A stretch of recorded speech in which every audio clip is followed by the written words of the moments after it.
અમલ થઈ શકશે। ધારાસભ્યોને ઉમેદવાર પસંદ ન હોય તો નોટોનો ઉપયોગ કરી શકે છે। મહત્વનું છે કે ગુજરાત રાજ્યસભાની બેઠકો પર 8 જુલાઈએ મતદાન યોજાશે।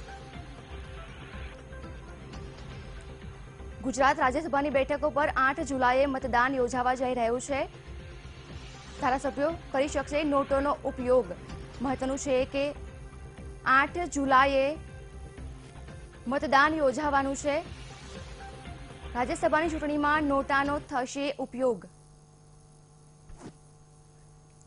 આ સાથે અમારી સાથે વધુ વિગત સાથે જોડાઈ ચૂક્યા છે મેહુલ સોની। જે મેહુલ, શું છે સમગ્ર વિગત?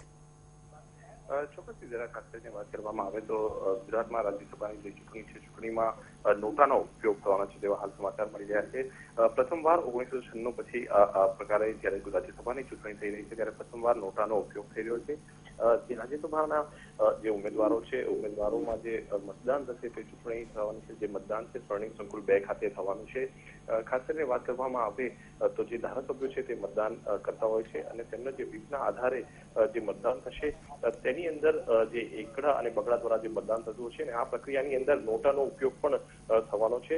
અને નોટાનો ઉપયોગ ગુજરાતમાં પ્રથમવાર 1996 પછી થઈ રહ્યો છે ત્યારે ચૂંટણી થઈ રહી છે અને જે એકડા દ્વારા જે પણ ઉમેદવાર છે, જે ઉમેદવાર જે પસંદગી નહીં હોય ચારે ઉમેદવારોમાંથી, તો એકડો કરીને તેઓ નોટાનો ઉપયોગ કરી શકશે। જી મેહુલ, આભાર સમગ્ર માહિતી બદલ। જે રીતે રાજ્યસભાની ચૂંટણી યોજાવા જઈ રહી છે, 8 જુલાઈએ મતદાન યોજાશે, તેમાં નોટાનો ઉપયોગ કરવામાં આવશે। મહત્વનું છે કે ગુજરાત રાજ્યસભાની બેઠકો પર 8 જુલાઈના રોજ મતદાન યોજાવાનું છે।